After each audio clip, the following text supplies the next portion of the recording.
Well, good evening, everybody. It's a pleasure to be back. George Morgan here at your service. It's PSGL, it's Wednesday night, it's Spain tonight as well. Lots on the table, lots of battling. The title contest is still alive and kicking. And Jack, it's only taken us 10 rounds. We're on the 11th. It's all to play for. Boromant goes on the inside and takes the lead on the final lap of the race. Now it's side by side between Boromant and Warner, but Boromant's got the inside. Here in this phenomenal race, Cameron Dowd looking to take P2 in his very first PSGL F1 PC race. Incredible to say the least. You see that Putin still lead. 1.5 seconds. DRS is the name.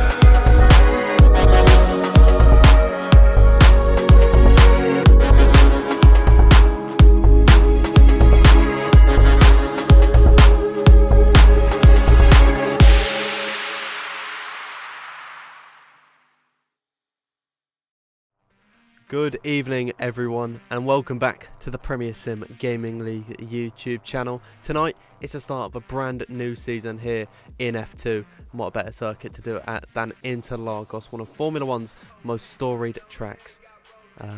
Tonight we have a mix of new faces with some old on this fantastic grid, and this season really is shaping up to be one of the best we've had so far.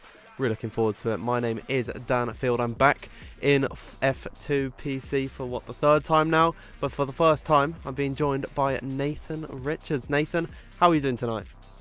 I'm doing great. It's great to be back here at PSGL and back at F2 like we was last season. I'm just looking at the grid, and compared to last season, this grid is absolutely phenomenal. And I think the racing we're going to get in the Constructors and the Drivers' Championship is going to be absolutely amazing. And like you said before, Brazil, I think it's one of the best ways to kick off a season. We ended off at season 33 at Interlagos, and obviously here today in season 34 we kick it off at Brazil as well. So I think it'll be a really great qualifying and race. Yeah, absolutely. Brazil, it's a fantastic circuit and it's very different to all of the others. You know, it's there's a lot of undulation, a lot of different elevation changes. It really should make for a fantastic race, and we saw that last night in F1 as well. It was an incredible race, and if you haven't watched it already, make sure you go back and check that one out. I think this F2 grid has the potential to potentially to be as exciting as that F1 race last night. Yeah, definitely. Like we saw the race last night, and it was, in my eyes, probably the best race of PSGL I've ever watched. You know, the battling throughout the whole field. I think with Barry and Lucas fighting all the way to the top, and Barry just about getting that win at the end. I think if we can see something even half of that tonight, I'll be really impressed. Absolutely. I mean, it is incredible what we've got in store for tonight. Just quickly, I'll run you through the grid that we have this evening. It's I haven't got a graphic for it to put on the screen, unfortunately, but I've got it on my other monitor here. So in the Alfa Romeo, we have Daniel Koya and Taiko Hardy. Then in the Alpha Tauri, we have Kamil Stakura and Szymon Lukomski. And then Alpine is Andrei Tarbukin, and this name is going to take a lot of getting used to. Timur Zelenkovic. Hopefully I've got that one right, as Nathan's unfortunately left the Discord. Hopefully he can be brought back in.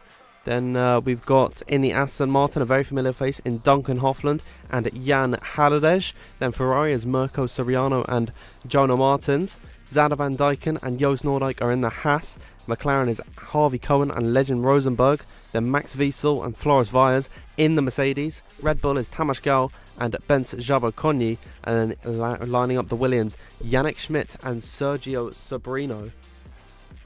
Yeah, it's a really strong group. We've got a few reserves in tonight. Chana Kinchi in Ferrari, Richard Jacobs in AlphaTauri, and Jack West in Williams. But they're also, three great drivers.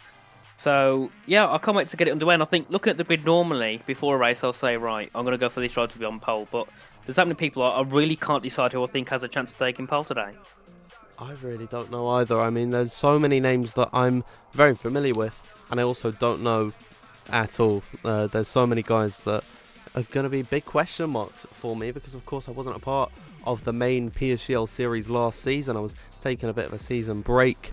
So, I'm really excited to be surprised this evening, I think. And before, of course, we get into everything, I do need to actually get into the lobby. I don't know. Oh, Tamash has actually added me. I'll join that one up, and then I'll see what cars everyone is racing in this evening. And yeah, they're looking at the reserves as well. We've got Joseph Loke, Rishan Jacobs, Chanakinchi, Matthew Alder, and Jack West. And I'd love to see Matthew Alder racing at some point this season.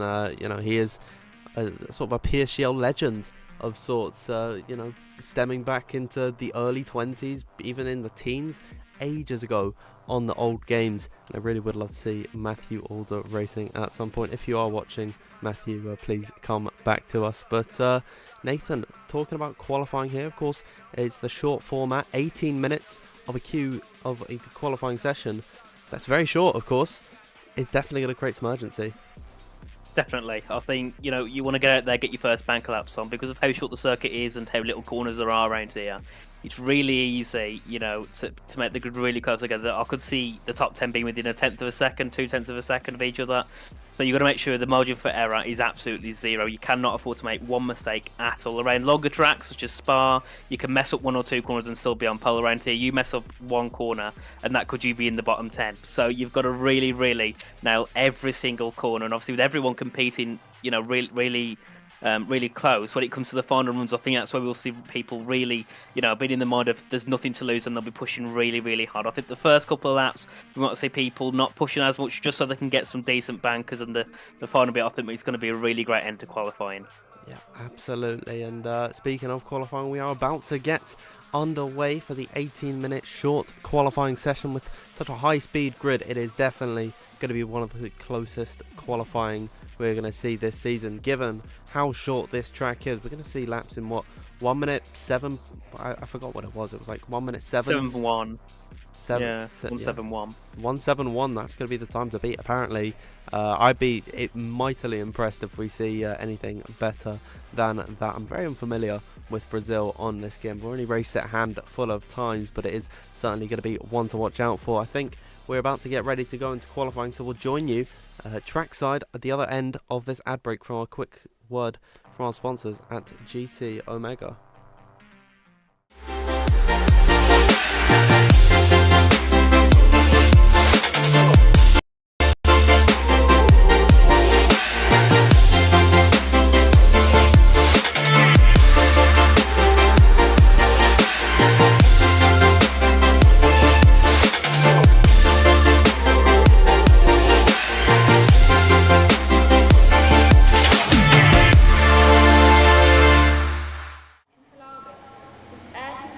Welcome back, everyone. Trackside here in PSGL, getting ready for qualifying as all the drivers already venturing out onto circuit. A lot of familiar faces on this grid, and I think something that I haven't seen in a long time, given that normally I'm commentating over the full 3-peat format. I'm not seeing any intermediates on the circuit. It's all soft out here, everyone going for their first runs. Yeah, I think obviously, in a 3 qualifying format you would, but there's no point here. It's going to lose time. You've only got 18 minutes to get yourself, onto that hopefully pole position, for every driver. So intermediates really aren't needed. I think you could do it, but you don't. Losing 5 minutes in a qualifying session, which is just one qualifying, it's just not ideal. You're going to lose too much time, and you're going to lose those critical runs, which around here every run matters. I think around some tracks it doesn't matter as too much, but here you need to make sure you get every single run in and make sure it's all perfect. Yep, absolutely. And as this session begins, let us know, everyone in the live chat, who you are rooting for in this session. Nathan, any names jumping out to you here? Well, I think one person I really get along with well is Sergio Sobrino, so I'll be rooting for him definitely. But looking through the grid, I think when it comes to looking for pole, I think we expected the likes of Mirko Soriano, Chanakinchi, Max Wies and Flores Wise all up there. Yep, absolutely. There's a lot of names to go through. I'll read out some of your comments in a minute, but here we are watching the first lap of the season on board with Harvey Cohen as he approaches the centre. This is the downhill series of left and then right and then back to left once again as he hugs the curb on the inside line, getting the best run possible down the Retroposta. I believe this is called in towards turn number 4. We'll see what he is at the braking zone. 16.735 to start off on his lap, riding the curbs a little bit too much than he would like on exit, so already a bit of a shaky start for Harvey Cohen as he exits, I believe this is Ferradura at the top of the hill. Now it's going to be a short little de-inclination in towards this next corner. Very challenging through here, tricky on traction. You want to short shift as best you can through here, then climb up towards this next right-hander where of course Hamilton and Albon had their very famous collision back in 2019. Foot flat to the floor for this next left-hander, then climb up the hill in towards the final braking zone along this circuit. Harvey Cohen at the minute with a 50.7. He's going to pick up a nice slipstream from the Alfa Romeo potentially in front of him, now hugging the inside line to come across the line. We'll see what it is to start us off this season, and it's going to be a 1:07.441. Yeah, great lap time, and Xander Van Dijk also going up there, and he takes that provisional pole with a 1:07.260. And we'll see all the lap times coming in. Joost Nordrock into the top 2 with a 0.366. Max Wiesel has invalidated on his tyre, so that's not ideal. Looking further down, we've got Sergio Sobrino coming through the final couple of corners there. Andrei Tarabukin into the top 4, and Kamil Sasha there into the top 6 with a 0.523 now. As Mirko Soriano splitting the Hasses, Sergio Sobrino up to the line. What can he do? It will be the top 7 with a 0.463, and then we have Floris Wise, one I've been definitely rooting for this season with his pace obviously in F2 and F3 in the past, and also his experiences in F1 Esports itself for Haas in 2020. He now comes through and he goes purple as Tamas Gell goes up to the top there with a 2-2-1. Floris Wise now coming out at turn 12, heading through turns 13, 14 and 15. We'll see what he can do in the Mercedes. His teammate hasn't set a time, he invalidated, and Floris hasn't invalidated, and he goes up to the line and he takes the top 7 with a 0.380. So as quick as they started, all these lap times coming to an end. Max Wiesel is on a run at the minute, doesn't look all that quick at the moment. We'll see if we can check in on Tycho Hardy, who's coming up towards the line. This doesn't look like a particularly fast run from him. I think he's going once again on another lap. Let's check in on Jan Halliday again. I don't think it's a very quick lap, so I think all these guys in the bottom 3 at the minute, not with an ideal time. But let's have a look at the difference in speed at the minute, and you can see how close this grid is. Tamas Gell at the minute leading with a 1:07.221. Then the top 4, the top 4 all within a tenth of that time. Jack West in 4th position, not even a tenth off the top time at the minute. And how about that for Kamil Stakura, down in 17th, only 3 tenths of a second off the top spot as Jan Halliday comes towards the line. That's only P13 for him. He's 2 tenths off the top spot, so already we can see how close this grid is. Yeah, and I think Tiger Hardy's back on a second lap because he was 700ths up in his first set. So now as he heads through, I believe this is turn 9 before he goes, turn 12 now he goes into, and he's up by 9 seconds. So yeah, he's on a run, so we will be setting a decent lap time now as he comes out of turns 13 through 14 and 15. We'll see Tycho, one of the quickest drivers on the PlayStation platform, should be in the top 10. We'll see where he goes, and it will be top 6, so very nice there. 0.359 for his first, so just over a tenth shy of Tamas Gell. So this grid really, really close. I think the top 10 are all within 1.5 tenths of a second. So at this point, I think, normally you look at the first runs in qualifying, you can have an idea of who you think could take pole, but at this point, I think anyone could take pole at the moment. They're all within 3 tenths of a second. That's all the way down to 19th. Obviously, Max Wiesel, unfortunate for him, he's one of the quickest drivers, I think, in this lobby, and he hasn't got a lap time out yet. I think he's just heading out onto track, so hopefully we can get a decent lap time from him as he's heading out of the pit lane. Look how many drivers are in the 1:07.3s at the minute. Chanakin Chu's in 3rd position at the minute, is within the same tenth of Duncan Hoffland, who's currently in 11th position. The grid already, I was expecting it to be close in the start of this stream, but I wasn't expecting it to be this close. However, it is Tamas Gell still at the top of the order. No one's been able to compete with him. However, Xander Van Dijk is coming up for another attempt, and this is a driver that I am also very familiar with, stemming right back into season 27, I want to say, season 27 F2. I think he was on that grid back on PlayStation, and of course he's come such a long way now, so very proud of what he is doing at the minute. We'll see if he's able to contend with Tamas Gell. He's going to come through the final corner of Junsel and get his lap underway. Yeah, as he's heading now out of turn 12, coming through the final couple of corners. Obviously, you want to get this decent line through these final few corners just to get yourself a nice line down in towards turn 1, going a bit wide, you can see, coming through at turn 15 now. Comes over the start-finish line to begin his second lap of the session. Currently on a .260, would definitely like to improve that. And he only needs 40 thousandths to get ahead of Tamas Gal as he comes through now. The first couple of corners at the centre, as he has a bit of a slide coming through there, bit of a jump on the curb as he comes out of turn 3 now, riding the curb through there, now down the rest of Raposto in towards the Descida de Laga, turns 4 and 5, breaks just before the 50-metre board. He's down to 4th, back on the curb on the exit. As you ride up now towards Ferragura and Larangina at turn 6 and 7. The double right-handers, you want to just be careful on the brakes there, keep it in 6th, ride through, full throttle through there, in towards turn 7 now. Then you come through the little left-hander at turn 8, just want to pull the car around with that curb. For Xander Van Dyken now as he heads out there, rides the curb on the exit, down into turn 10. And just want to pull the car in, be very careful on the exit not to overshoot that curb. He does that perfectly now. Through the left-hander at turn 11 before hitting John Sow at turn 12, just having to avoid the Red Bull there. And he's up by a 10th and a half, so this is good enough at the moment to put himself onto provisional pole. Has a slide put out at turn 12 though, so now as he heads through turns 13, 14 and 15, this should be a pretty decent lap. Should be on that top spot for Xander Van Dyken now as he rides the curb, the green curb at the exit of 15, up to the line. It is a .199, so just ahead of Tamas Gal there, and it's still a great lap as Duncan Hoffland into the top 3 there with a .266, and now we have lots of these second laps coming through as Jack West is heading down to turn 4. Jack West currently beginning his lap. Mirko Soriano coming back into the pit. Then we've got an Alpha Tauri come to line. That's Rishan Jacobs beginning a lap. What about his teammate for the evening? Kemal Sakura also coming back into the pit lane. Max Wiesel then will be the next one to come across the line. See what he can do as he approaches it. He's purple in that final sector. However, only P7 with a 1 minute 7.331. Can anyone else compete with that in the final part of their lap? Sergio Sobrino coming out of John Sand now, getting his foot flat to the floor at the minute.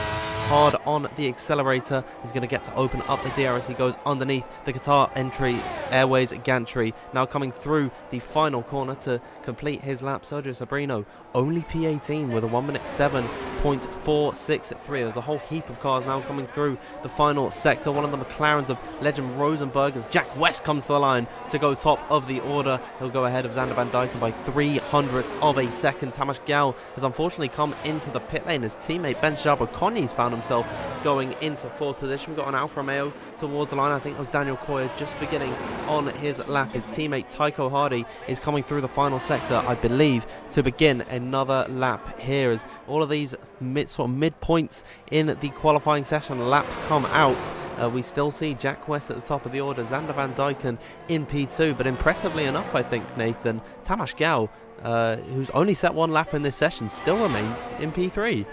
Yeah, I was speaking to Tamas before the race earlier on, and he said that he can do a 0.9, possibly at peak of 0.8 high. So I think Tamas is one that I'm definitely looking out for. After 1 lap of P3 is very nice. You know, he's obviously made a mistake on his second lap, but he has still got couple final runs to go if he wants to go out again.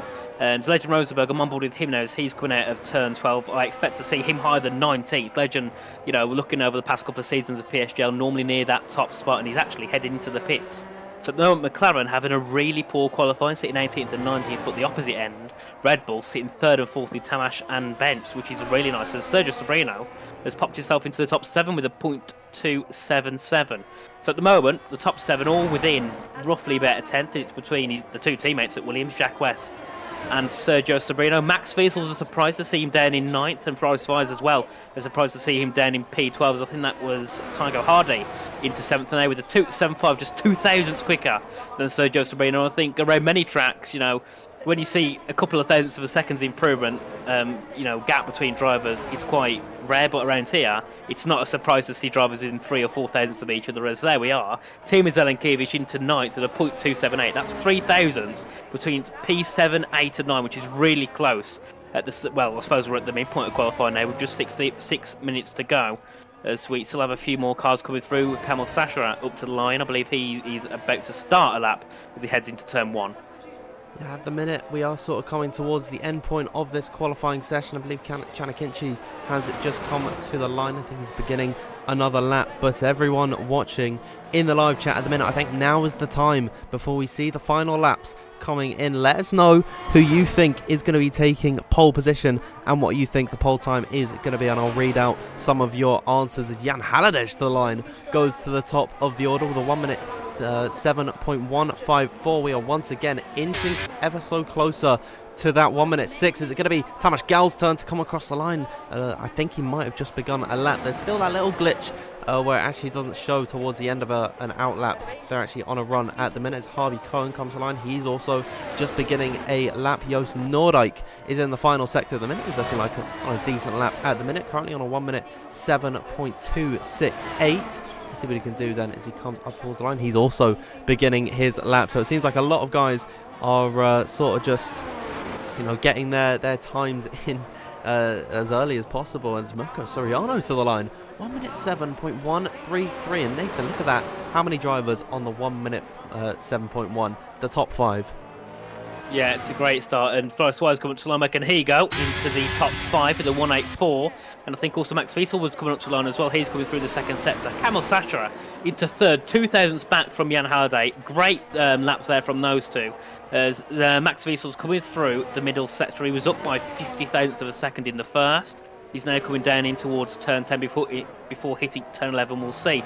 Which is up by in that middle sector as he comes out of there. Tamas Gal goes quickest with a 1.24. Max Wiesel's up by a 10th. As a sign, he spins at turn 12. So that is really not good for Max Wiesel. But Tamas Gal yet again putting a great lap in with a 1.24. And I think at the moment we're getting closer to the PSGL F1 times. I think P10 in PSGL F1 was a 107.111. We're only 10 thousandths off of that so far with our pole time from Tamas Gal. So these times are really, really close to what we saw last night in PSGL F1 as Chanakinchi is now coming through. He's down by 2 tenths, so he will not be completing that lap. I don't think. I think he'll just peel back into the pits before he gets started on his before he gets started on his final run. Unfortunate for Max Wiesel there. I think he was improving by a decent amount, but now he's mired down in 16th. It's been a very tough beginning to the season for the German, and I think he's definitely going to want to start at least in and around that top 5 area. Just looking in the live chat to see some of the support. We've got Real Tech TV, I believe that name is. He's watching out for Rishan Jacobs, currently down in 17th position. Fabian Marksteiner's really showing his support for Duncan Hoffland, as is Kailani May. Getting involved with that, as there's a lot of Duncan Hoffland fans. I know he's a very popular driver in and around the grid, and certainly, Nathan, you've got to put his name in the ring for pole position, even though he's down in 9th position. Yeah, definitely. I think he's definitely got a chance to do it. Duncan Hoffman, we know he's a very experienced, probably one of the most experienced drivers in this field so far. So we expect to see him higher than 9th. But at the moment, just caught my eye. Ben Sabakonyi into second, 5 thousandths away from his teammate Tamas Gal. Red Bull are having such a great start here in season 34. Obviously, with the 1-2, they'd really like to carry that into the race. But the issue they would have qualifying first and second is they'd have to be careful in the pits, because one of them, obviously, they can't pit together and double stack. Safety car comes out, they're also in an issue. So it could be good, but also it could be a little bit bad. But I'm sure, these drivers are experienced enough to try and figure something out. Bench Sabakonyi, I think, I was researching upon him last night. I think he took part in challenges in 2020. So he's a really experienced driver here in PSGL. Now, as you can see, 7th down to 14th, all on their out laps. So I think Andrei Tarabukin will be one of the first to begin his final run here in qualifying. Yeah, we'll see what Andrei Tarabukin can do. Currently on a 1 minute 7.300. We'll see what that gap is to the leader. You can see how close this session is. The entire field separated by just under 4 tenths of a second. Sorry, as Andrei Tarabukin, as quick as that lap started, he unfortunately invalidates. Luckily, he's still got plenty of time to go around the track. Once again, it'll be his teammate of Timur Zelenkovic to get his lap underway, but look how many cars are down in turn 4 at the minute. There's definitely going to be a lot of traffic for Timur to navigate. Yeah, definitely. It's not a good thing either with this traffic. Obviously, going into a different bit of a sync to the others we qualify, and you can see the 2 Ferraris going side by side up to turn 6. Everyone moving out the way. We'll actually go on board with Timur in a second as he comes up towards turn 6. And luckily, everyone is making a good job of moving out the way. He was up by 50 thousandths in the first set, so he's having a great improvement on this final run in qualifying. There's a bit of a slide coming through in towards turn 8, but nothing too harmful. As heads up in towards turn 10. We'll see what he can do in this second sector. Yet again, having a bit of a slide, but it seems like it's helping him a lot through this lap now. As he comes through to the end part of this second sector, he's up. Oh, he's up just a 10th. So at the moment, it is good enough for a 178, which would be the top 7. But he's obviously got turn 12, and now he's got 13, 14, and 15 to navigate. So we could see a bit more of an improvement from Tima. As heads up. Oh, he's let off, which is a surprise. I wonder what's happened there. I didn't see what happened, but he's let off on his lap. Sergio Sobrino has been, I think, held up. He was up in his first sector. He's just about up in his second by 6,000. So yeah, a few mistakes I think from people on these initial final runs. I'm trying to work out who's actually coming to the line on their laps. I think Joost Noordijk might be on a quick one, as Xander Van Dyken, his teammate, comes across the line to set the first 1:07.0 of the session. Will Joost Noordijk be able to compete with that? We've got an Alpha Tauri coming across the line now. Either Camille Stakura or Rishan Jacobs, one of the McLarens as well, just ahead of Joost Noordijk. Legend Rosenberg finds himself in 15th. Here comes Noordijk to the line, only P7 for the Dutchman, as one of the Red Bulls has come across the line to, I believe, just start their lap. I'm trying to find who is actually coming towards the line. Jack West is about to approach it, and he puts himself provisionally on the front row of the grid. Flores Vyers is next up to come across the line. He puts himself ahead of Tamas Gal in P3 as the clock strikes 0. No new laps can be started. Jan Halliday, the best he can do is 7th.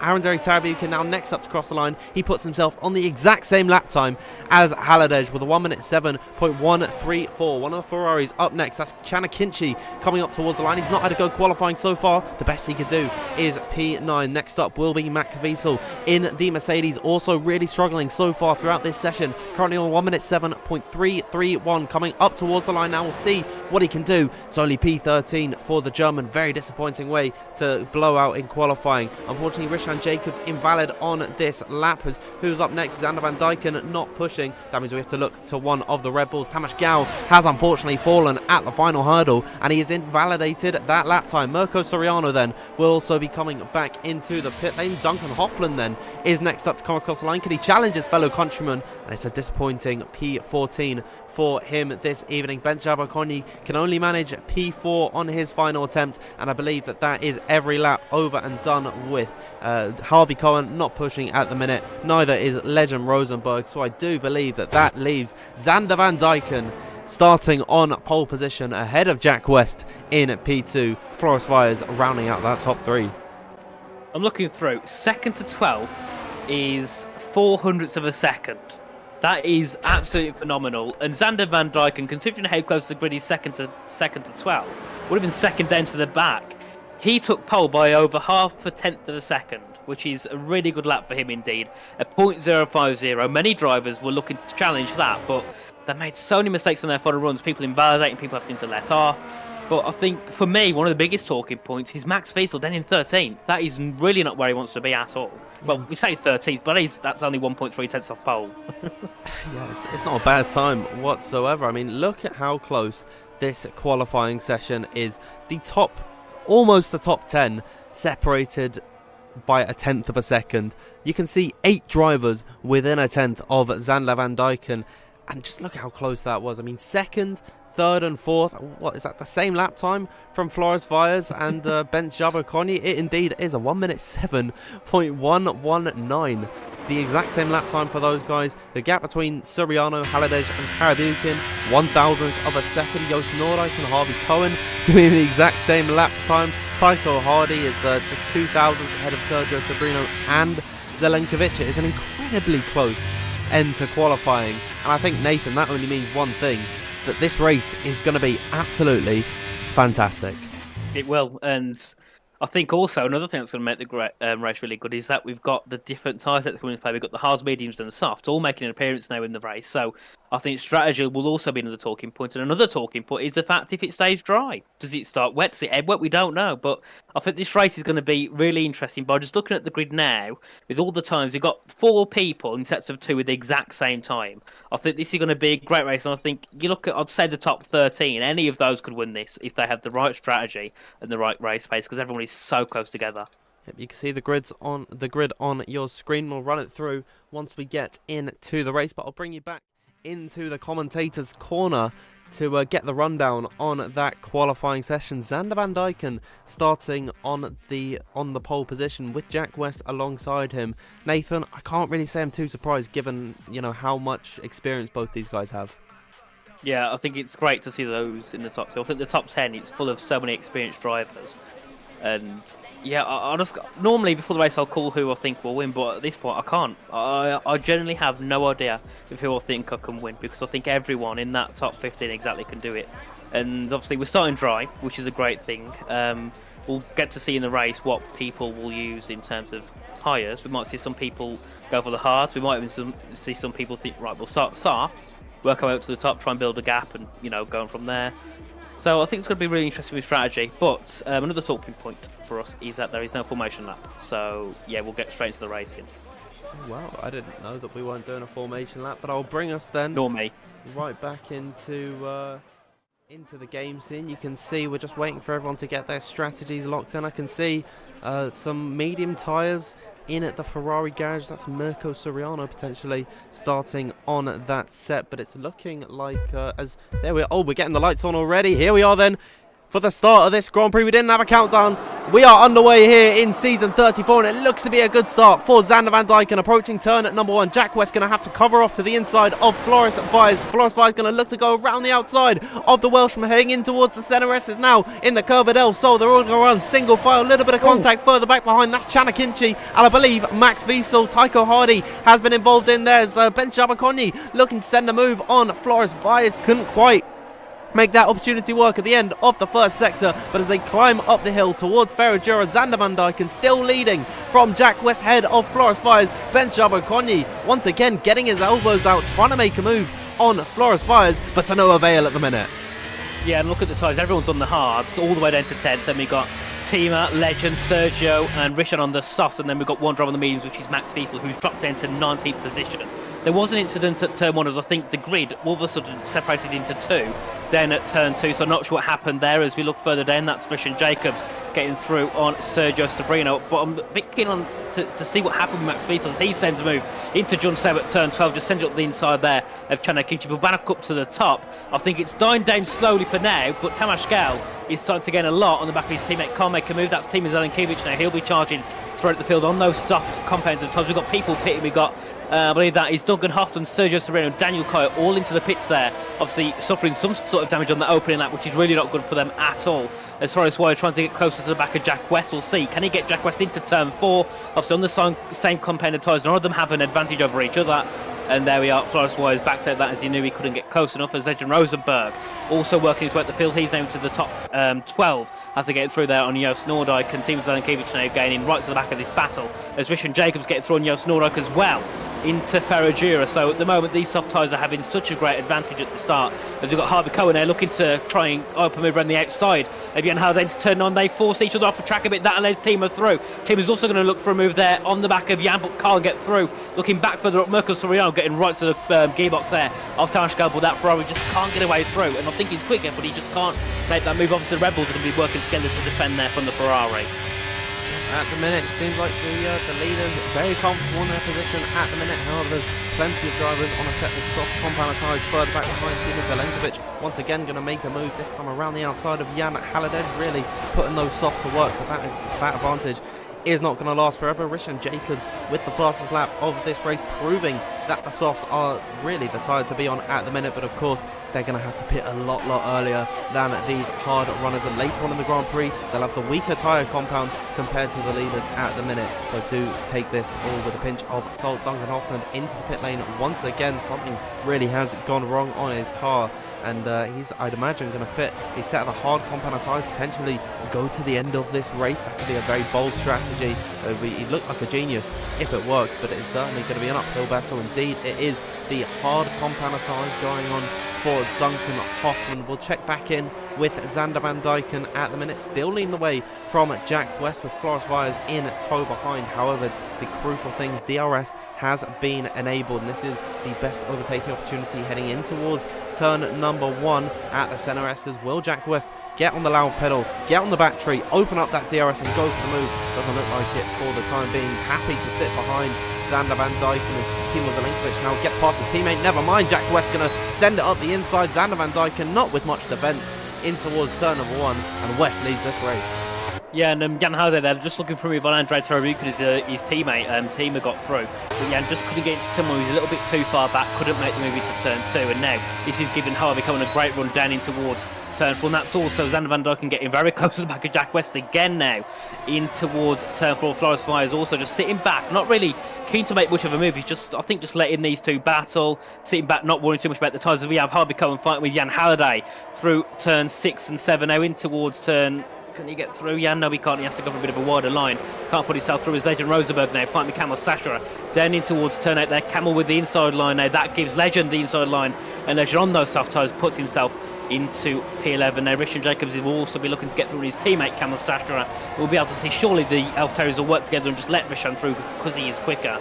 We're looking further back up. This is Mirko Soriano now trying to get a little bit closer to the back of Tamas Gell. I think he's using no, he's not using any battery at all, but it just seems he has a little bit better top speed compared to the other Red Bulls. They head down in towards turn 1. I don't think they have any of the moves eyeing up unless we have Xander Van Dyken. No, he sits back, so he's now going to be using that Duras advantage, as we also have Harvey Cohen now looking to make a move on Andrei Tarabukin. Again, can't get a move through as they come through. The Sunrise is now through the curve of the Sol, and down there to Raposta. Tim is then keeping looking closer to Mirko Soriano.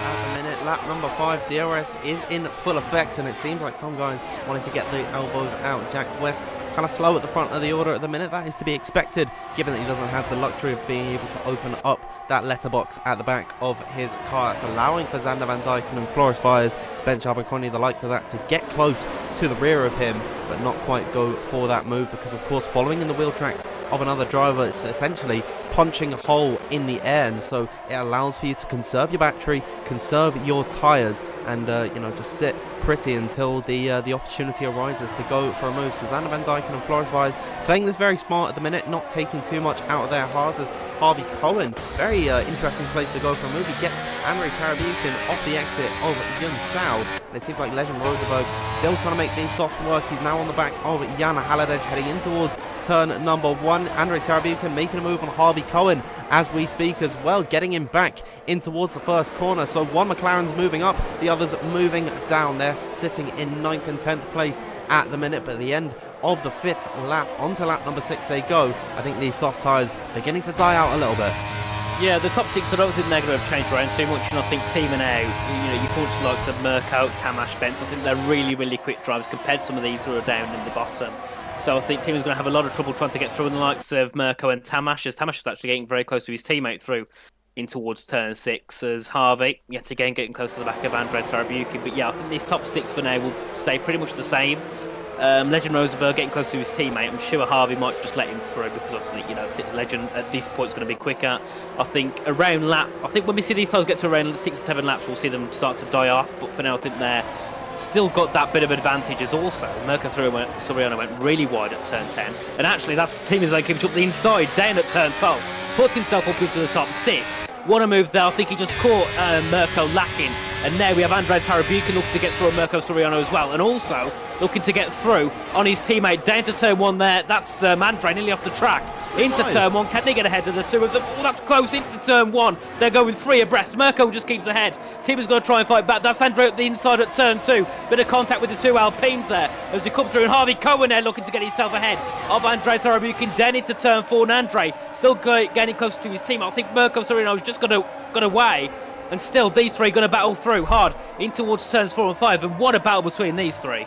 Oh, and now Legend Rosenberg looking for a move on his teammate as they climb up the hill towards Ferraguri. He's going to get up the inside of Harvey Cohen. It's sent into a spin. Contact. Damage as well. Oh no, 2 cars out. Harvey Cohen and Camille Stakura come to blows. The VSC has been deployed. High drama here at Ferraguri on lap number 7. 2 cars out of this race, and that all stemmed from that battle taking place on lap number 6 at Jun Sao. It created a domino effect of everyone swapping and changing positions.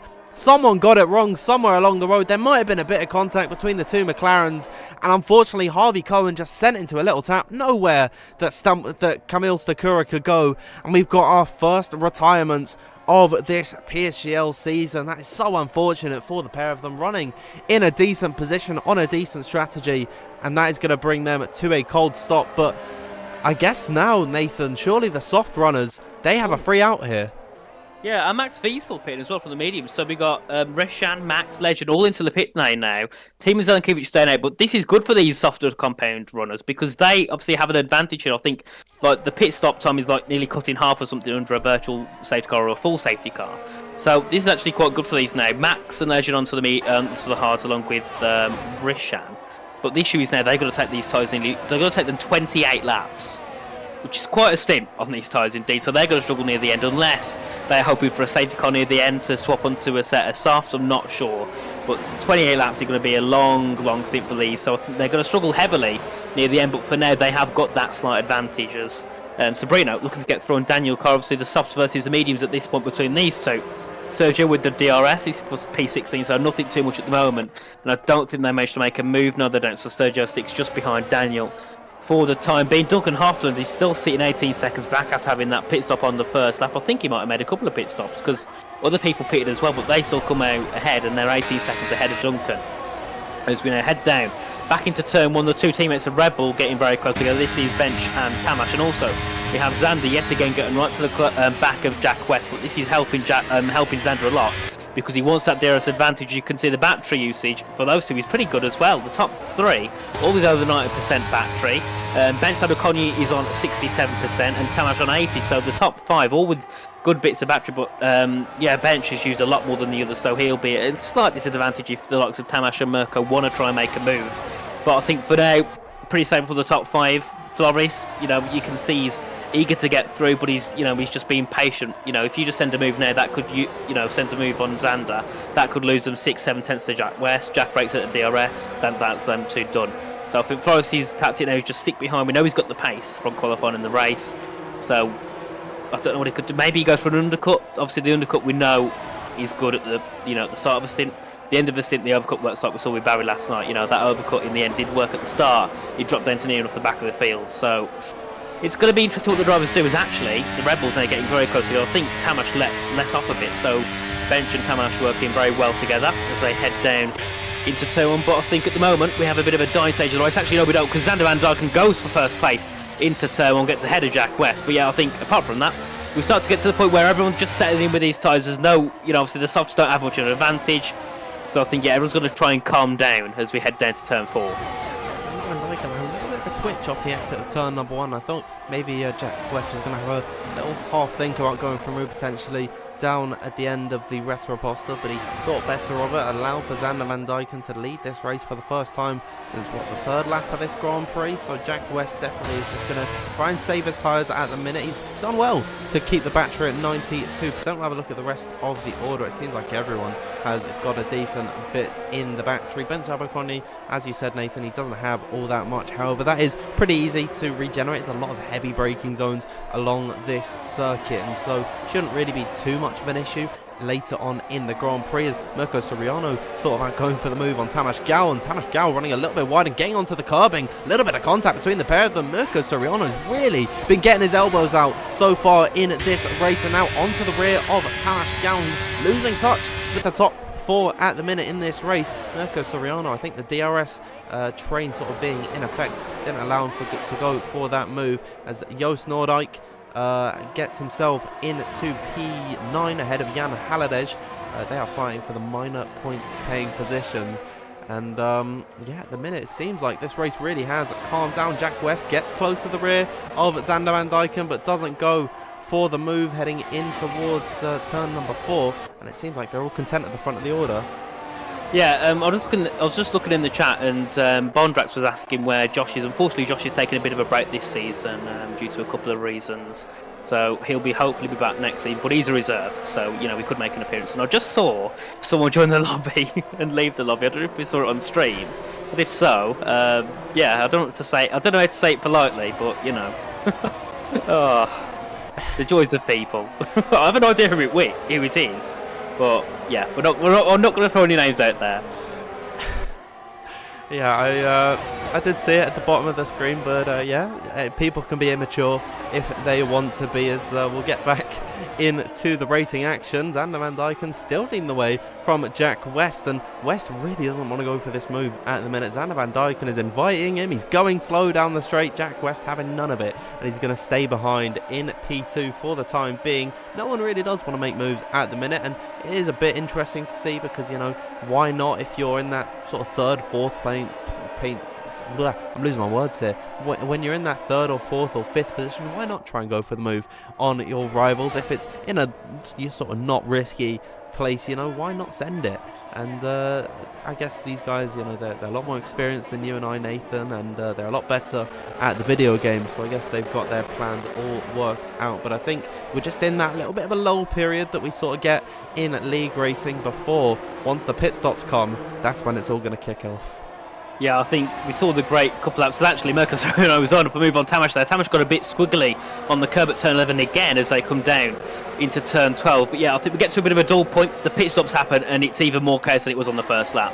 The pit stops really throw things into play, and obviously we'll see the different strategies as well make a play as well as Andrei Tarabukin getting through on Team Zankiewicz. So now have these soft tyres died? There's also Jack West now retakes the lead on that one. As Forrest Wise looking for a move into turn 1, gets ahead of Xander Van Dyken there. We say it's going to die down, and we have changes for the top 3. Now Jack leads ahead of Flores, ahead of Xander Van Dyken. There's looking further down. I think Mirko was looking for a move as well, as I think that was also Xander just having a bit of a twitch there through turn 3.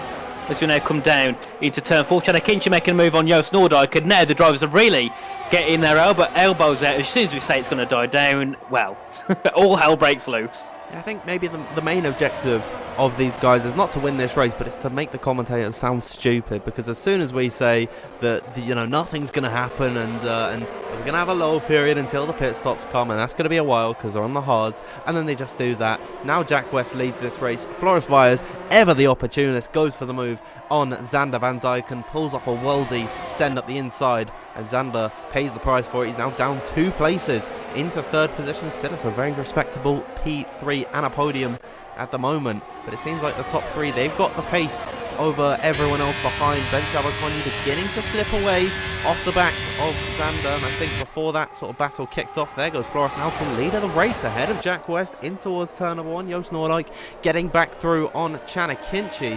Flores Vyers now leading this race, and I think he probably intended to do that last time by. Jack West is going to allow for it to happen, but he will close up with the DRS, and in towards turn number 4 he backs off before they even get to the braking zone, and that is what is allowing for everyone else in behind to keep with this train, because they're losing a lot of time and a lot of pace by just sort of saying no, after you, and so on and so forth, and it's allowing for everyone else to catch up in the pack.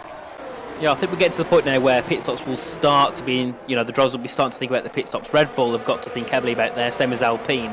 Obviously, you know, with all close together, they can't double stack, they'll lose too much time if they pit together.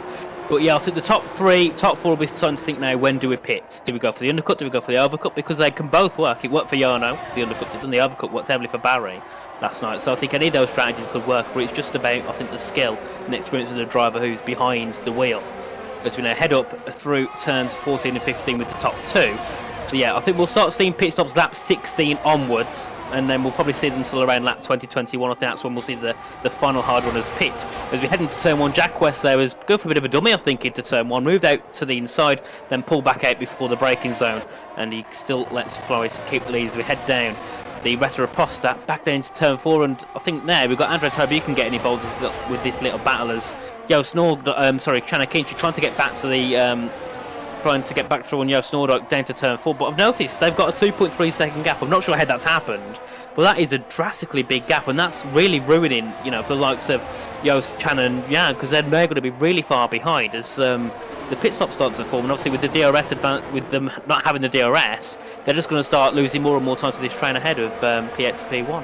Yeah, see what's happened with the likes of Joost Noordijk, Chan and Jan Halders. They were all in the train, of course, before the incident with Kamil Sakura and Harvey Cohen. They were running in that 9th and 10th spot along with the legend Rosenberg, and of course all of those guys then dropping out of the packet created a rift between those guys and the top 8, so unfortunately they have fallen off ever so slightly. However, I think Joost Noordijk, he's beginning to turn it up a little bit. He's now catching up to the rear of Timo Zelenkovic, who, shout out to him, he's doing a very good job keeping with this train. 16 laps into this soft stint, and he is certainly making these tyres work out, so really well done to the Alpine this evening. As I think Joost Noordijk is tune it back a little bit. But hopefully, I would like to see a sort of a 10-car train, you know, get these 3 involved, because they're all running flawless races at the minute. They've kept their noses clean. We've seen no penalties, by the way, this evening, so fair play to all of the drivers. Hopefully we're going to keep it that way. This is a pretty difficult circuit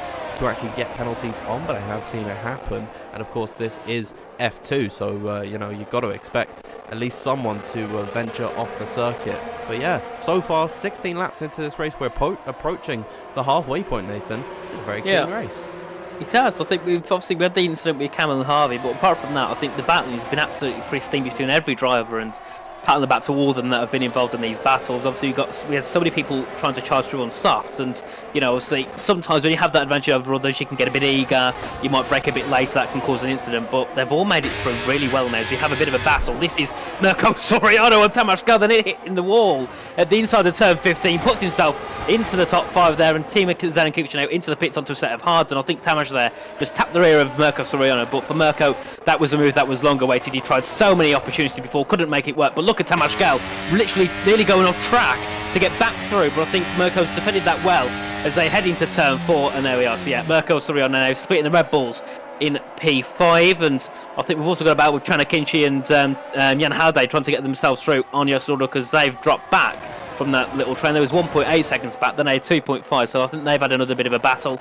As we've got another battle down further down. This is for P13 between Legend Rosenberg and Richard Jacobs. I've seen these so far on this game, and these two got close to many different incidents, and I don't think they had the best bond on track, so it would be interesting to see what happens between these two as we head through now in towards this middle set. But so far, I think the pit stops are getting closer and closer. I think from there we'll start to see some more people go into the pit lane. It's actually, yeah, Zelenkovic is the only one onto a new set of mediums so far. Well, I'm just wondering at this point if all of these hard runners are intending to go onto a set of the soft towards the end of the race, because of course Zelenkovic, as Ben Shabakoni actually becomes the first of the leaders to come into the pit lane. Now I think Tamas Gal and Mirko Soriano having another scrap. Andrei Tarabukin involved here as they're 3 wide almost in the center. So I have to cut in on myself. There, a little bit of contact now between Tamas Gal and Andrei Tarabukin heading through the curve at El Sol. They're going to run wheel to wheel off the exit through there. Tamas Gal's going to have to concede that position. Will he try to send up a move in towards turn number 4? It doesn't look like it. However, he gets a better run, and now the climb up towards Ferraguri is going to have to go the long way round. Andrei Tarabukin has that inside covered off very nicely indeed, and he's going to remain ahead of the Hungarian. But in towards now turn number 6 up at 7. This is at SA's. Had a half look at it. Tamas Gal, he's definitely getting his elbows out. He's not happy that he's lost that position to Andrei Tarabukin after trying to go for a move on Mirko Soriano, and it has unfortunately come up worse for him. But as I was saying before I so rudely interrupted on myself, I'm wondering if these guys can actually take this off to the end of this race, because Zelenkovic did 16, 17 laps on that set, and if they're later on in the Grand Prix, if they can push these hards a little bit longer, they definitely can take them towards the end of the races. Look at that, Tamas Gal practically pushing Andrei Tarabukin into the pit lane. Flores Byers as well coming into the box, and Chanakinchi in behind there as well is going to be coming into the pit lane. We'll see what tyres it is. Mediums for Tamas, mediums for Flores, mediums for Andrei Tarabukin. It seems like, Nathan, that is the general consensus in the top pack. It is, and I'm watching Timo Zelenkovic and Bent Sabakoni into turn 1 now. Bent's going to head, I think, of the Alpine. He does get ahead there, and I think Tim was trying to go for a switchback, but Bent's defended that really well. Now we want to see where do these come out compared to Flores. Flores will come out. Will he come out ahead? I think he might just make go ahead. They're going to go 3 wide, I think, into turn 4. As Max Wiesel is the first to get a penalty. As Flores was out banging wheels with Timo Zelenkovic, into turn 4. When they make contact, and they're both round. Flores, he just touched the back of Tima, and he just spun them both round. And what a shame there for Flores. And also, that is the type of mistake you don't see often from Flores. Never mind any driver in the field, but Mercedes having such terrible race, aren't they? Oh, that is gut-wrenching for the pair of them, especially I'd say for Timo Zelenkovic, because, you know, at this point he's still positive on his position gained, and he was running in the top pack on completely worn out soft tyres, and that is just so heartbreaking that now he is effectively out of the battle for the race win. Joost Noordijk has certainly found himself in the fray. He's got 1 lap fresher tyres, older tyres than Andrei Tarabukin, and in towards turn number 1 they go. He'll get himself ahead of the Alpine and in towards P10. This is a net I believe, P2 at the moment. Maybe there'll be a few cars in between them, but with now Zelenkovic and Vyers out of the battle, essentially, we've seen what now, a 5-car fight for the win at this point, as Andrei Tarabukin going to go up the inside of Joost Noordijk in towards turn number 4. A little bit of contact between the pair of them. Joost Noordijk quicker off the exit of the corner. Where can Tamas Gal filter into this battle as they climb up towards Ferrajura and then find themselves going through, I believe, what, Laranja? I forget all the corner names around this circuit. There's too many of them to count. This is Pinarino. They're going through a very tricky traction zone through here. Seems like that battle's died down a little bit. I'm just wondering, Nathan, when is this top 3 going to come into the pit lane? I think at this point they've got to be looking for soft, surely, as Mirko Soriano pits. We'll see what he goes on to. And also, Simon Zelenkiewicz overtook Flores yet again into turn 4. That was quite a bit of a gut-wrenching moment because that could have ended heavily wrong again, but this time they'll make it through safe and sound. And now, also Mirko onto the medium, so he's going to be onto the mediums, I'm sure. It's going to be interesting what we see the others do, as Xander Van Dyken being overtaken by Jack West. But I think the likes of Max, Legend, Rishan and Max, Legend and Rishan, because they pitted earlier with that virtual safety car, they can stay out. So Max Wiesel, I think now his hope is just to go out to the end, but yeah, it's going to be interesting with these three, how far they drop down with all these new medium tyre runners coming through, as yes or not they're getting through on Andrei Tarabukin into P9, and that is net P2 for Joost Noordijk at the moment. So we head through in towards Ferrajura and then Larangina with these two, and Tamashgal also now just sitting right behind, and Chanakinchi sitting right behind his teammate. Obviously Mirko on those brand new mediums, he will be slower having to warm them up, but as soon as they get under fire, Mirko should be really closing on the back of that battle, and you can see how much the overcut at the hindsight doesn't work, because now Mirko's 2 seconds back from his rival Tamashgal. Yeah, I mean, I'm noticing a lot as now Jack West and Xander Van Dyken both coming to the pit. I'm noticing a lot in this race as everyone sort of just kind of does a push the pass into the braking zones, especially.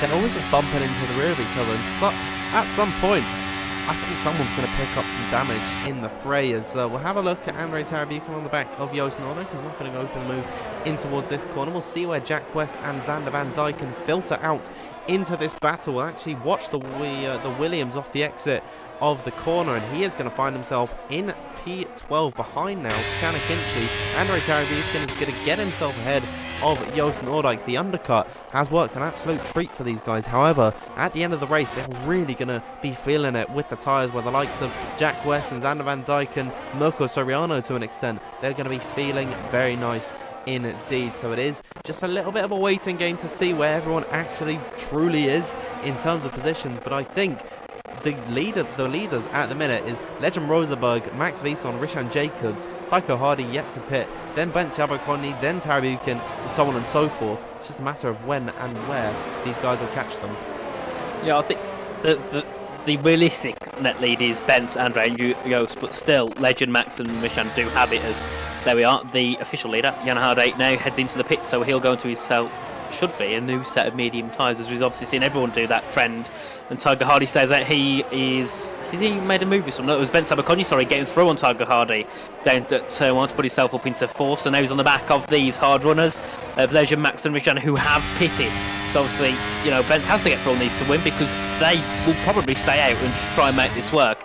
As we head down to turn 4, you can just see there how much later Ben Sabakonyi can brake. Really hitting the back of Rishan Jacobs into turn 4. Now we'll just go on board with Benz, because I want to see what he's going to try and do on Rishan and Max, because you can just see he's having to back off so much, nearly lifting off as they go into turn 7. And there we are, Bench just pushing Rishan through the corner, and Rishan trying to fight back. Oh, they make more contact there. Rishan bouncing over as we come through into turn 8, and Andre going to have to try and go around the outside, but these hard runners are now going to cause such an issue for these medium runners. Yeah, I think there's no point really fighting that whatsoever if you're Rishan Jacobs, because he is on the faster tyres by 10 laps.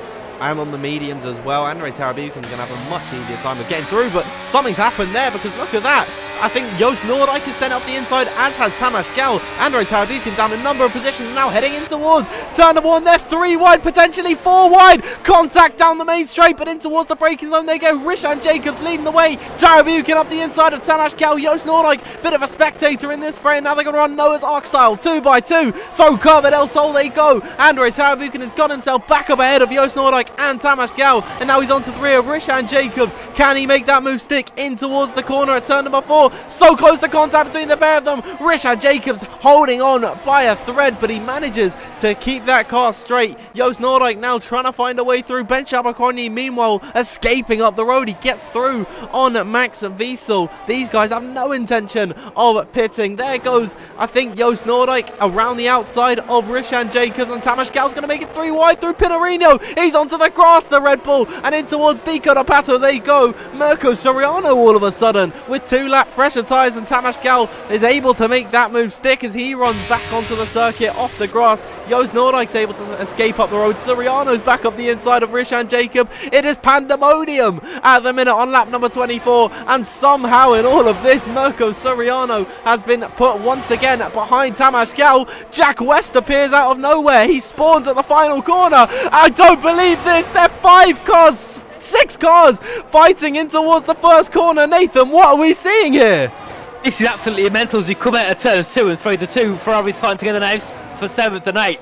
But what about this has been Zander Van Dijken trying to get through, and Rishan Jacobs up the inside at turn 4. And nothing, Max Wiesel was also trying to fight Andran Tarabukin as he gets himself into P2 as Rishan there just being pushed off a little bit wide there from Zander. And Zander's like, yes, goodbye. I need to get myself through as now. Batsabakon trying to fight as Legend Rosenberg fighting with Andran Tarabukin, who takes a lead at the race down into turn 7. What a great move there from Andran Tarabukin. And now Joost Noordijk getting through on Max Wiesel, who's trying to defend as hard as he can to all these tired runners coming through. As now Batsabakon trying to send a move on Legend as they head through now in towards turn 11. It's bent around the outside, can't make it work. Surely he goes for the switch back into turn 12. Can he make it work? No, he can't. As Jack West up the inside of Max Wiesel into turn 12, and Max has a big slog coming through. That's Mirko through. Chana Kinchi is also going through, and I think Zander Van Dijk at the moment a bit of a spectator, but I'm sure he will get himself through as well now as we head down to turn 1. And it's now Ben Sabakonyi trying to get through on Legend Rosenberg into turn 1, gets himself ahead now. Joost Noordijk going to head into turn 1, breaks later. Can he fight through? Yes, he can. Jack West just hopping the curb at turn 1, trying to get himself through on Legend Rosenberg. Can't make anything work just yet. As we head down into turn 4 now, Joost Noordijk going to be battling with Ben Sabakonyi as Jack West getting closer to the back of Legend. He's going to have to go for it. He goes for it in the inside, breaks later. Legend's going to defend it into turn 4. Mirko Soriano watching this battle as there we are. Big slide from Legend Rosenberg. Bit of a tap on the rear from Mirko Soriano as we head into turn 6. But this is absolutely craziness on lap 26 of 36. As Rishan's had an issue, he's left the session. Oh dear, as now Mirko Soriano around the outside of Legend Rosenberg through turn number 7. He gets that move very cleanly there, and he's up into P5, and I really do not know what we have quite witnessed here. It's not over at the front of the order. Jack West now gets himself back onto the podium ahead of Joost Noordijk. He's got 4-lap fresher tyres strapped to the Williams, so he's going to have that little bit of extra grip. Rishan Jacobs able to get back into the session. The damage might already have been done though, unfortunately. He's way down in 13th position. Now for the 3rd lap straight, are we going to see any incredible moves up the inside and towards turn number 1? Zander Van Dijken certainly having a think on Legend Rosenberg on the back of him in towards turn number 1. They go, not quite up the inside this time by. He's really getting bogged down behind the hard runners. Jack West on the back of Ben Jabakoni. This is really the fight they shouldn't be taking because Andrei Tarabukin has completely escaped up the road. Jack West now back ahead in towards turn number 4. They go with 4-lap fresher tyres than Ben Jabakoni. Surely you've got to put Jack West at the top of your ballot to win this race once all is said and done. I just don't believe what we're seeing.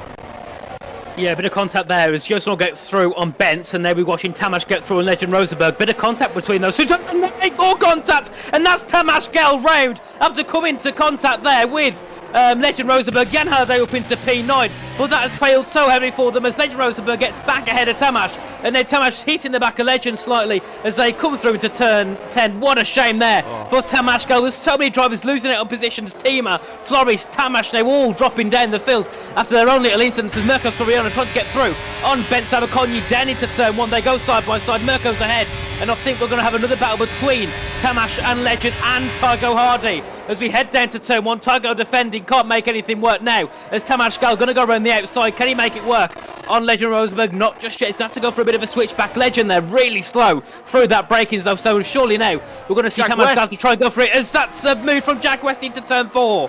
He makes the lead. He gets the lead from Andrei Tarabukin. He gained a lap on that last lap. Incredible scenes from Jack West there, and he gets ahead of Andrei Tarabukin. Mirko Soriano is now trying to catch back up to the rear of the Alpine. He's got 2 lap fresher tyres. I think we can take a breather. Never mind. Zander Van Dijken coming to blows with Chanakinchi in towards Pinorino, that is. Zander Van Dijken with 3 lap fresher tyres is able to make that move stick and get himself into P6. He'll have Joost Noordijk and Ben Jabberkonyi in his crosshairs. At the moment, then, we can look at Mirko Soriano as a little bit of cloud coverage is beginning to form overhead. Could this race be slightly affected by rain? I think that is the cherry on top that we might see, as now Mirko Soriano is going to make the move in towards turn number 1. He gets ahead of Andrei Tarabukin, who looked like he was in the perfect position with everyone scrapping behind. He could have escaped up the road, but unfortunately, I think those tyres just not in the best condition when you compare them to Jack West and Mirko Soriano's, especially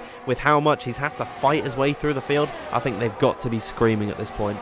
Yeah, well, Jack West has got 3% of battery, so he's using near enough all of his battery, and that's Sander Van Dijken overtaking Bet Sabakonyi there, down in towards turns 5, but that is because obviously Zander's on the 7-lap old tyres compared to, well, now ahead of him, Joost and Andre on 10 and 11-lap old, so surely Zander should get himself through pretty easily on these guys ahead as we head through in towards turn, I think this is turn 8 now as we come up in towards turns 9 and 10, but those last few laps were absolutely amazing as Rishon Jacobs there takes the fastest lap on those soft compound of tyres, as now Mirko Soriano back into that DRS of Jack West as we head out of turn 12 up the hill in towards turns 13, 14 and 15. Did Mirko get that DRS as not as we come through? Yes, he did, so we just got that DRS. I think this battle for the lead could be between now Mirko and Jack, as you can see Andre dropping very slightly, nearly out of that 1 second gap. So is Joost Noordijk on Andrei Tarabukin now. As we head through, Zander Van Dijken gaining on his teammate in towards turn 1, can't make a move, and that's also Chanakinchi trying to gain back onto Ben Sabakonyi. As now Joost Noordijk is outside the 1 second gap to Andrei Tarabukin. This could be more of a battle between teammates as we head down now into turn 4. Zander Van Dijken, pulls to the inside of Joost Noordijk, gets himself through into the top 4 now, and now Andrei Tarabukin's going to be under a bit of pressure because Zander will start to gain really quickly, obviously with these better tyres compared to Andre. Van Dijken making that move stick on his teammate. It's been a very good day for Haas. Zander Van Dijken, of course, starting on pole position. He's down into 4th, but he still does have very fresh tyres, and with 6.5 laps to go in this race, he could still well find himself in a fight for the win of the Grand Prix, especially if Jack West and Mirko Soriano begin to scrap it out. So don't see this order that we have on our screens at the minute as the final running. Everything and anything will happen in PSGL PC F2. I think it's a perfect time to let you all know that if you haven't already, you should be subscribing, because we have action like this packed throughout every single tier here in PSGL, so please make sure you do subscribe so you don't miss a thing. As now we have a look at Mirko Soriano, who's getting close to the rear of Jack West. A bad run though through the first part of this lap for the Italian in the Ferrari. What a better story that you could come up with. I don't think you can, as in towards the corner they go. Jack West holding a healthy lead ahead of his rival. Chanakinchi ahead now of Ben Jabberkonyi. Nathan, it's been a very disappointing run for Red Bull today. It has. I think Tamas obviously had that contact relation, but Bench, we took the lead, I think, on like lap 26. But obviously, with those tyres really dying off, he's just lost position after position. Every lap, he's losing a position because now he's got Jan Harde right behind him. Obviously, he's now into that 6/10 gap as Daniel Kaya takes the fastest lap. But yeah, Jan's going to just sweep past Bench because he's got 5-lap pressure tyres. It should be a pretty easy job. So this is a big shame for Bench and also for Tamas as well. Red Bull, they start at one point, we were seeking they was going to have a 1-2 qualify. Now they sit in 7th and 10th. Yes, it's points, but it's not ideal considering he was at the top of the field a few laps ago as Haas. They've made it work pretty well. They're sitting 4th and 5th so far. So I think at this race, at the moment, Haas are going to have the best job in the constructors, as we've also got Ferrari having a decent race, 2nd and 6th with Mirko and Chan. As we head down into turn 1, Ben Sabakonyi gain onto the back of Chanakinchi. Can't get himself through. Well, I think he'll just be sitting behind there with this DRS. It's the best thing to do until you get to around lap 35, 36. You can then send it down into turn 1, put yourself ahead, and obviously just defend us now. Zander Van Dijken getting close to the back of Andrei Tarabukin, can't make a move just yet, as now Ben Sabakonyi also gaining even more to the back of Chan, as Jan Halliday now runs on the back of these two as we head up towards turn 6. Zander Van Dijken really has been harassing Andrei Tarabukin for the last lap and a bit. and we'll see if he can make a move possibly next time by. I'm not too sure what's going on with the in-game audio. I do apologise about that. Hopefully it's not bleeding onto the stream too much. I'm just going to quickly pause it, then unpause it, see if it fixes it ever so slightly. I think it did actually. Problem sorted then. We'll continue watching along this fight as now in towards Junsao, the final breaking point where exit speed is everything, because you're going to carry that momentum forward down the main straight, and it seems like Xander Van Dyken has got the run on at Tarabukin. He's tucked into the slipstream, now going to pull off to the left hand side, look up the inside in towards now turn at number 1 they go. Tarabukin not taking this move, lying down, and in towards the corner they go. He's actually going to pull ever so slightly ahead of the Haas in towards the braking zone, but Xander Van Dyken muscles him out on the inside. He gets himself into that final podium spot, and we'll see if he can track down the 2 leaders of Mirko Soriano and Jack West, who are having their own little battle going on there, but I think Soriano backed off at the final moment. That has allowed for Van Dyken and Tarabukin to get themselves back into the fray, and at the moment it's looking like a potential 5-car battle for the lead of the race. Oh, that's Legend Roseberg having a big start through turn 4. That allows Tamas to try and get himself back through. And this is for the battle for P10. Legend got ahead, but he had a massive start obviously on these old 25 lap old hards. This is going to put him in a really bad situation, obviously with the grip. As we look further up again, Mirko on the back of Jack, but nothing too important. But yeah, that's the issue. Max, though, to be fair, could be... Actually, no, we won't look for points because he got that penalty. Unless that gets removed, that's going to be really bad for Max, considering he's on these, on these hard tyres. And also, my gameplay audio, it's really bad. I can't hear a thing properly as we come through in towards turns 11 and 12. And still, Tamas going to try and get himself through. He's got that DRS on the back of Legend Rosenberg as we come out of turn 12 and 13. Back to the top. He's got a battle for the lead. This is Mirko Soriano. Can he try and get into turn 1? He's going to get close, but not close enough. No, it's getting dangerous now because they're all backing off into each other. No one wants to go for the move. And I think Jack West has slowed down in towards turn 1 or something. And then it's sort of created a bit of a chain effect there, and they've almost all gone into the back of each other. They need to be careful with this. They need to clamp down, I think, as well, in the stewards with backing off down the main straight, because that was very dangerous. It was so close to contact between all of the guys in that top 4. Now Joost Noordijk has been allowed to get into that fight. Tamas Gal picks up a penalty, and oh dear, Xander Van Dyken into the back of Mirko Soriano, almost sends him into a half spin. This is allowing now for Andre Tarabukin to capitalise on the loss of momentum suffered by Xander Van Dyken. In towards Biko de Pato they go. He gets up the inside, but now he's going to have to contend with Joost Noordijk through this flat out left-hander. The 2 Hasses going to go side by side through here.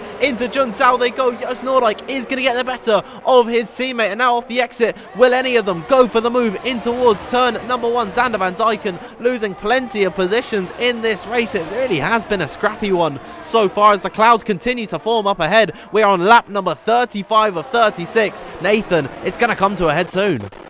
It is. We've got 7 people fighting for this position for the lead, and I think at the moment it's looking likely to be the top 3. But if one of these top 3 make a mistake, that could allow the likes of Jan and Chan to get themselves through. So I think at the moment you can't call anyone out in this, even top 8, because Ben Sabaconi's involved now. But this is going to be a fantastic battle for the lead now. As you can see, Mirko Soriano gain on the back of Jack West, trying to find a way through at turn... Oh, and Jack backs off. Lets Mirko through. So no, this is good for Jack West, and this is going to be careful because people will start backing off. People are going to end up hitting each other, so they've got to be very careful what type of strategy they do, especially down to turn 7. Letting on the brakes only there is not a good idea at all from Jack West as we head down into turn 10 as we get ready to begin the final lap in a few corners' time. And obviously, who takes a lap on lap 36 will most likely be the person to take the victory at the end, as Duncan Hoffman gets the 5-second time penalty on the final, penultimate lap of the race. Now, as we head up out of to turn 12 through 13s, 14 and 15, this is where we see the main battles for the leaders. We've got Jack West trying to fight Mirko Soriano, Joost Noordijk fighting with Andre Tarabukin, but now Jack West to the inside uses hardly any battery down towards turn 1, gets himself ahead now. Andre Tarabukin defending from Joost. Joost stays behind, so he doesn't take it into turn 1. And now, do we see Mirko go for a move as he'll obviously have the DRS down towards turn 4? This could get scrappy between these two now. It's Mirko Soriano with the DRS, with the ERS, pulls to the outside from Jack West. Can Jack defend into turn 4? He pulls out to the inside, and now Mirko's going to try and fight him back through turn 5. Jack defends it perfectly now as we head up, and that's Forest Wise with a penalty as we head up towards turn 6. Can Mirko get his way through? He can't at the moment, and Jack's got 2% battery. Mirko with 30. This could actually go down to the line between these two as we come through in towards turns 8 and 9. Mirko Soriano trying to take this lead back as Ben Sabakonyi fighting with Jan Halliday. Actually is that's one of the lap cars, I think, of Duncan Hoffland getting in the way as we come through now in towards turn 11, and Mirko is going to have to get a great exit out to Jun Sao to put himself into the lead now. As Jackie can see, his rear is flashing. He's got no battery at all. As Mirko has a big slide. This could save Jack West as they come through the run up towards the line. It's DRS and ERS for Mirko Soriano as we head up to the line. Can Mirko take this victory? I think he will as they go side by side. Mirko Soriano wins the opening round of season 34. Jack West into P2 and Andrei Tarabukin ends it off with a podium. What a great finale between these six as Xander Van Dyken tried to get through his teammate and couldn't do so. Wow, Mirko Soriano right at the line gets the move on Jack West. Incredible scenes there. Andrei Tarabukin, he was way off the back at the end, and it's ended up with the Alpine coming out on top ahead of Joost Noordijk and Xander Van Dyken. That was a very impressive finish at the end, and look at the gap between the two leaders. Just 1/10 of a second, not even 1.5 tenths, not even 2 tenths, 1/10 of a second was the gap between them at the line. That's about a blink of an eye, even less than that. Jack West, fair play to him. He kept it as best he could right to the line, but there was just no chance defending from Mirko there. I have no words. That was an absolutely mega race, and to be fair, I think George said last night that might be his favourite race of PSGL F1, but this is going to be my favourite race, I think, of PSGL and PSGL F2, you know, for me. But I have no words. It was absolutely phenomenal. And I think to start it off like this is a really great way for the season to begin. Yeah, absolutely. I mean, this is teeing up season 34 to be one of the best PSGL PCF2 seasons we've had. There it is, the Ferrari of Mirko Soriano taking victory here ahead of Jack West. It was Andrei Tarabukin ending it, rounding off the podium position. That was a very impressive day from him. We'll see them celebrate at the top of the podium. Is this a sign of brighter things to come for Ferrari? We know it's looking pretty dire in real life, but things are looking up here in F2 as I'll run you through now your classification of this race. Mirko Soriano, as we said, takes victory ahead of Jack West in P2, and then Andrei Tarabukin rounds off the podium to Haas 4 and 5, very respectable for them today. Joost Noordijk all the way up from 11th position to take P4. Xander Van Dyken down from 1st into 5th. Chanakinci ends that race in P6 with Jabba dropping into 7th. Jan Haladej has a solid race in towards P8. 9th for Legend Rosenberg, and then rounding out the top 10 is Tamas Gal. The rest of the grid is as follows: Zelinkovic, Wiesel, Vyers, Hardy, Sabrino, Koya, Jacobs, Hoffland, Sakura and Cohen all retiring at the end. I had to speed run saying the last few guys' names there because it was about to go off my screen. But yeah, Mirko Soriano taking victory in round number 1. Very impressive day from him. It was great there from the top three, and I think we want to get Andrei Tarabukin in for an interview. He said he can, but I'm just waiting for him to join the voice now so we can drag him up. But I think this is going to be great for the season. Obviously, the constructors as well, I think it's going to be really close. Ferrari and Haas especially had a really great opening round, so it'll be great to see what we can see from those coming through. But and to me, that race went really, really quick. It flew by, which is something you don't normally expect. Yeah, it didn't feel like it went on for 36 laps. By the end of it, was an incredibly quick Grand Prix, and I think that is just the level that we've got. You know, how competitive this grid is. It really goes to show how incredible it is. It's all been messed up on Discord. I think Andrei Tarabukin has been brought into the interview room. So yeah, we'll move over to that OBS screen. Andrei, can you hear us? Yeah, I can. Can you hear me? I can hear you perfectly, my friend. Really well done in this race so far. Let's talk about your qualifying. How'd that go for you? Ooh, I broke too early into, I don't know what corner is it, but in sector 2. After a long right hand, broke too early, lost like a 10th, lost maybe pole position, but anyway, it's one of the best starting positions I've been in, so stacked F2 grid. So I won't complain. But in the race, I think I pitted 1 lap too early. Maybe if I pitted later, it could have been better for me to have a bit fresher tires at the end and not get punched by Jack West, Miko. They were much faster because of their tires. Yeah, of course. Heading into the second stint when you pitted onto the mediums, we saw that you and the likes of Benjamin Conye and Joost Noordijk all had to fight through the hard runners, and at one point you broke away from the pack. You're about a second clear of everyone else. What was going through your head at that point? Uh, I was one second ahead, yeah, but guys were too close to each other behind me, and yeah, it was 1 second behind me. It was Benz, and then was used with 1.2, and he easy gained it through the DRS zone. So I wanted to recharge my ERS as much as possible to be able to stay in DRS from the guys on a fresh and medium tire. So it could have been it was I think the smartest decision I could have made. But yeah, it could have been a win if I made it right 100% perfectly. Like didn't lose that much time in hard runners. So it could have been much better. But there is what it is. I'm not complaining. First podium in this strong F2 grid. I mean, really well done. Of course, in the last few laps of the race, we saw the two Haas drivers of Xander and Joost right behind them. I believe, right behind you. Sorry, I believe that you've got experience with those guys in being a part of VSR together at one point. So yeah, just thinking about that battle, what was going through your head as both of them were attacking you at once? I knew that I had one lap fresher tires than used, and I could easily play with this. And I knew that Xander was behind me. I don't know when Xander passed used, and we started to battle with Xander. At the end, when Mika nearly spun out, I tried to overtake Xander. He pushed me a bit wide on the grass.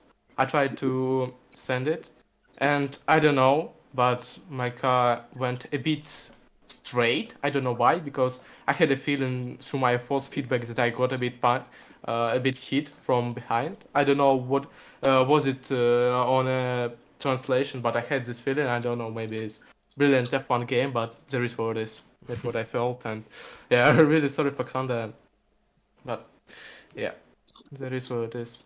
Yeah, well, I mean, really well done in this race. You get yourself started with a podium, and hopefully we're going to be able to hear from you in future rounds. But thank you for joining us in the interview room. We'll let you go off and enjoy that podium.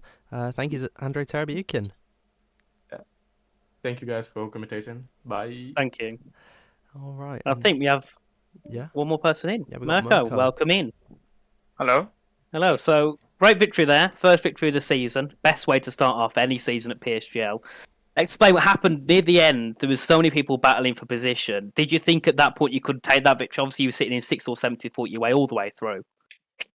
I mean, I knew that the battle for the win was between me and Jack, because everyone like behind was with no ERS or either like all the tires than us.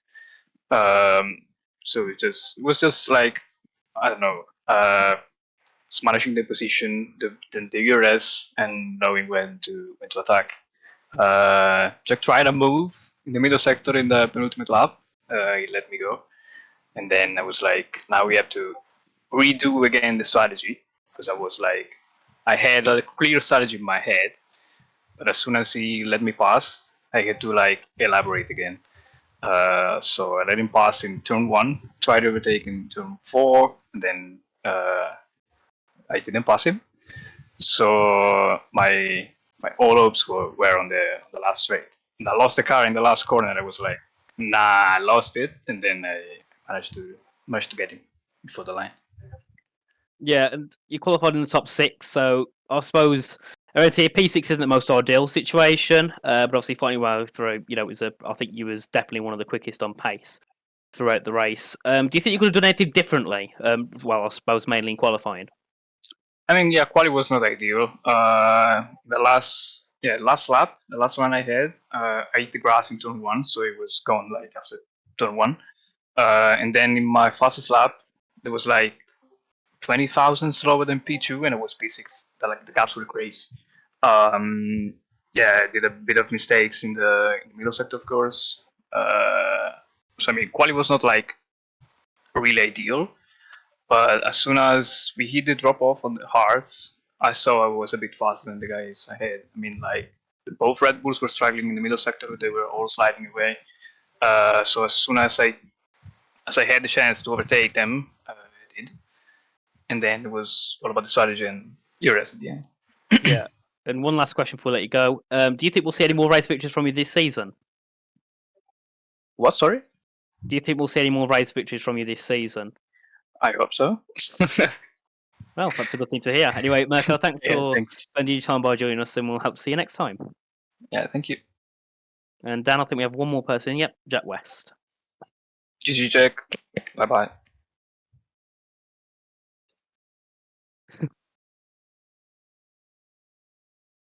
Yeah. Hello.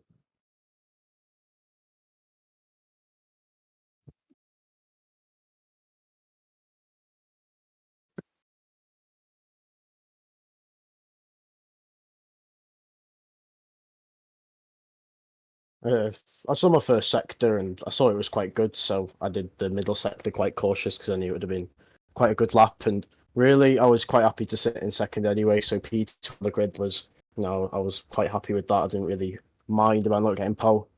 The race pace I think was all right. I was kind of just chilling.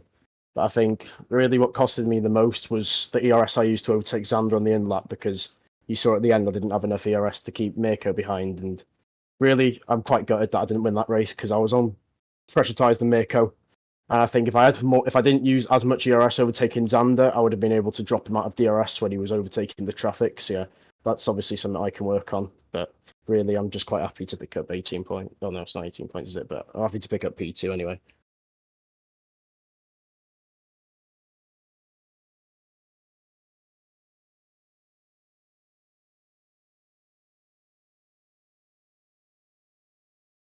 Well, I knew that I was not on great ERS. I don't know if you could tell, but I was kind of lifting off early and trying to slow down and get to BRS. And I ended up letting Mirko through on the penultimate lap because I knew that Mirko had more battery than me, and I had to do something or else he would have just got past me on the start finish and dumped the more that he had on me again. So I tried something, but it didn't really work because I didn't save enough battery, like I said. So yeah, really, I guess the thing that costed me the most was ERS management, and being round one of the season and round one of the game, it's something I can work on.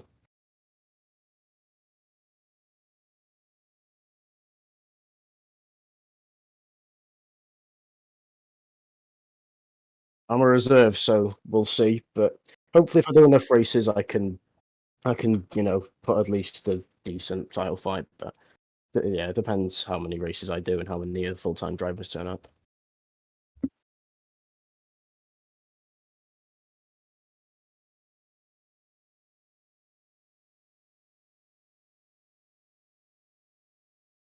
Yeah, thank you, Dan.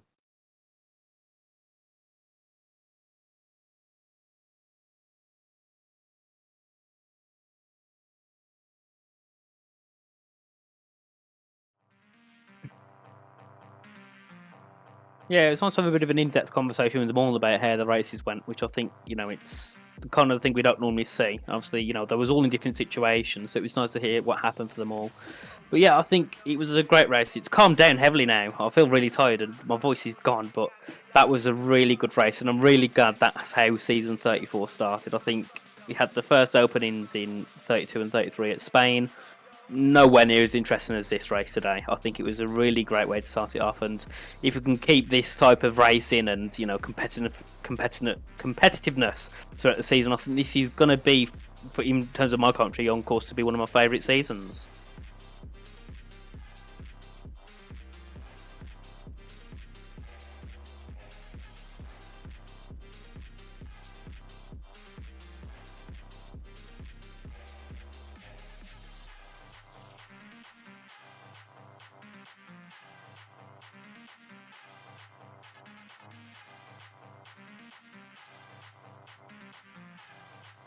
Yeah, it was. I enjoyed it heavily.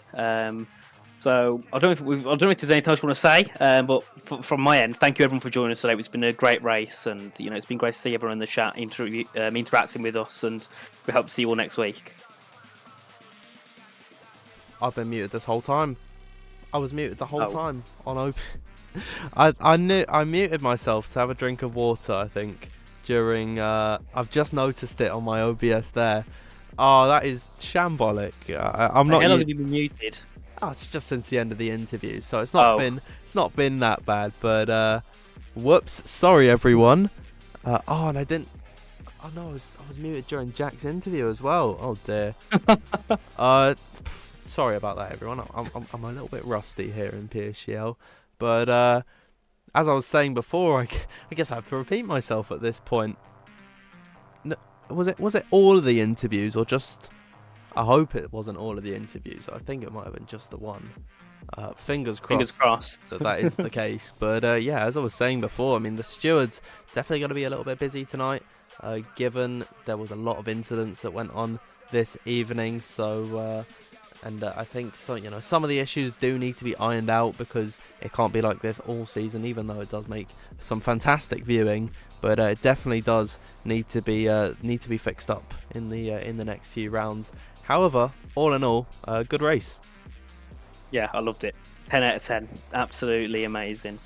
Yeah, well, I'm hoping that the rest of the season brings us a lot more action. But I think this is a perfect point to leave us off. Make sure, if you haven't already, like and subscribe to the PSGL YouTube channel. It's the big red button beneath the stream. You cannot miss it. Make sure as well you follow us on Twitter at PremierSimGL, as well as over on Instagram. If you want to keep up to date with all your PSGL news, you can join the Discord server. The link is in the description. Thank you to GT Omega for sponsoring our stream. You've got the little nod there.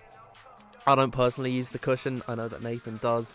But yeah, incredible chairs. Make sure you check them out in the description. From us, that is all. Thank you very much for tuning in. We will see you next time. So thank you and good night. Good night.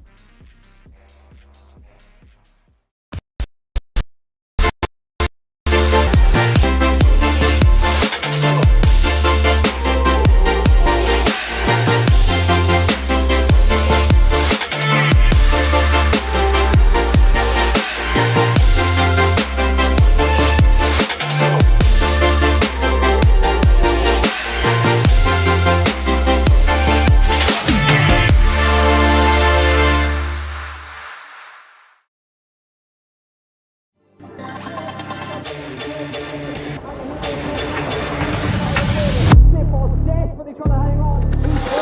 He's got the inside. Oh, here he's through on the left-hand side. Hooks the apex, gets on the power nicely, and that is job done. Jarno Opmeer now to the last couple of corners now. His finest drive, his greatest drive, and he's done it at the Circuit of the Americas. He returns to the top step of the podium. Once again, the GOAT is back. Jarno Opmeer wins the US Grand Prix in a stunning Grand Prix.